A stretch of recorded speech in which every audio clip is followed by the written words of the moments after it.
Hi, Josh from Bernal Cutlery here.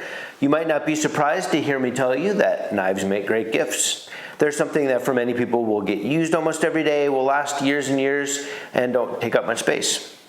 Often people will request a specific knife or a specific style, which helps narrow it down. But when it's not so cut and dry, there's a few things that can be helpful in making a good choice. First off, we're going to need to work in generalities to start with, as it's easy to get lost in the specifics. There's a few questions that are helpful to get started. Is the person that you're getting a knife for good with knives?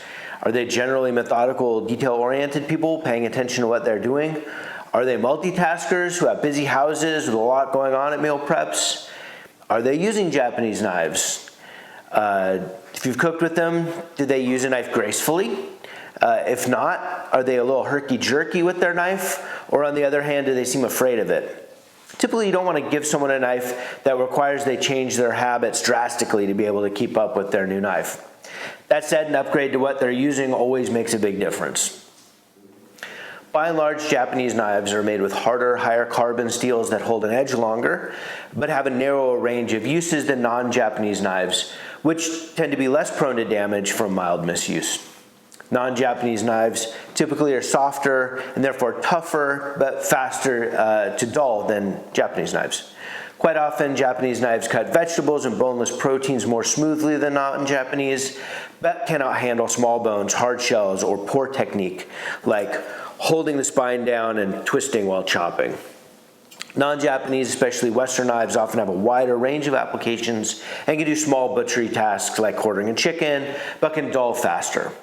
For those that don't want to hear about what not to cut, Western knives might be a safer bet. Japanese knives will fall under single or double bevel geometry.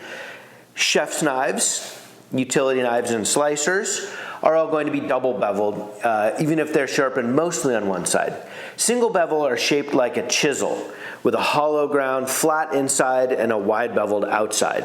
Single bevel knives tend to be single purpose as well. A yanagi for sashimi, a deba for fish butchery, or an usuba for vegetable work. Unless you know they want a knife for one of these purposes, double bevel are a safer bet. Chef's knives and the Japanese gyuto, or the smaller santoku, or the multitaskers of a kit. Most likely, this is a go-to knife for most cooking. This is what I would consider a great desert island knife.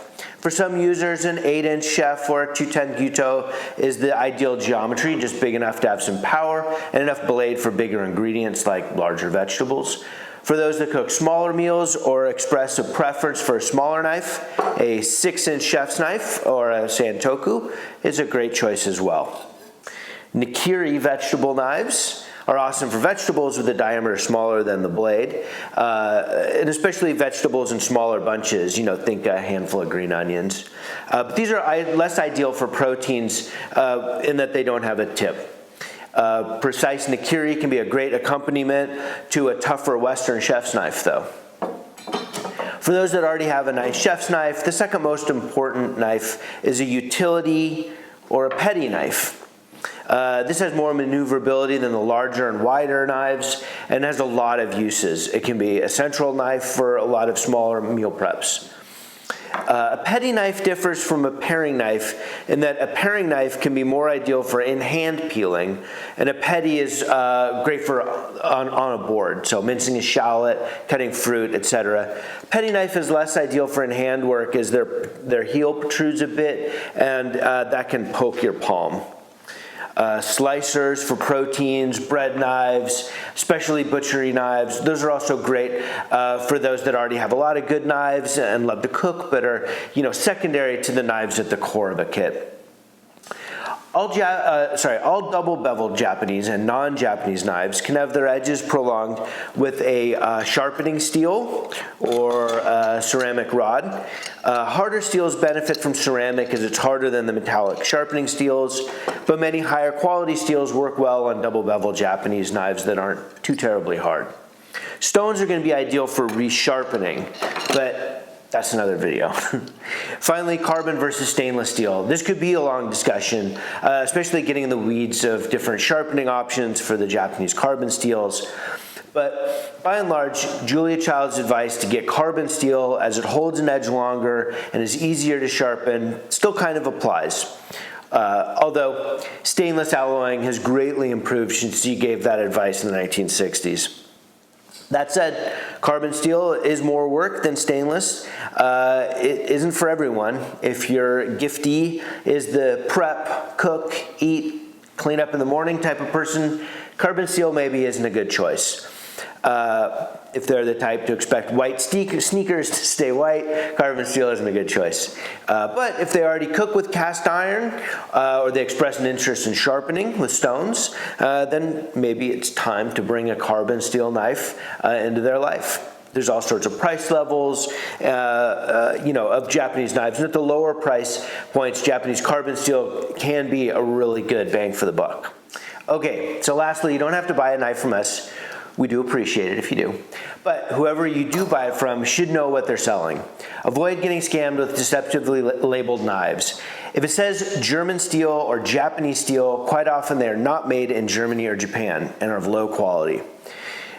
This isn't the case with Swedish steel somehow. This is not yet hyped by scammers.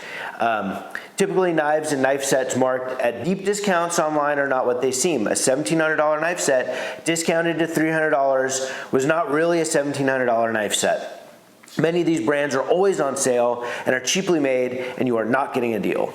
If the number of layers of Damascus are the only thing being talked about, it's not being sold by somebody who understands what they're selling. It's like buying a car and the salesperson only talking about the paint and the tires. If you buy from someone who specializes in knives, understands what's a good choice for different users, and can help you follow up with the care of the knife, that's great.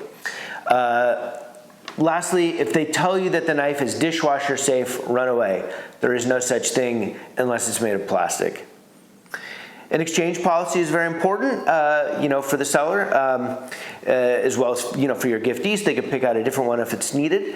Understand that a lot of operations can offer cash refunds. They actually spend time with people, stock a selection of knives, and those are expensive propositions. So anyhow, thanks again. Feel free to stop by our San Francisco shop or shoot us an email to help you find the best knife for your giftee or yourself. All right, thanks again.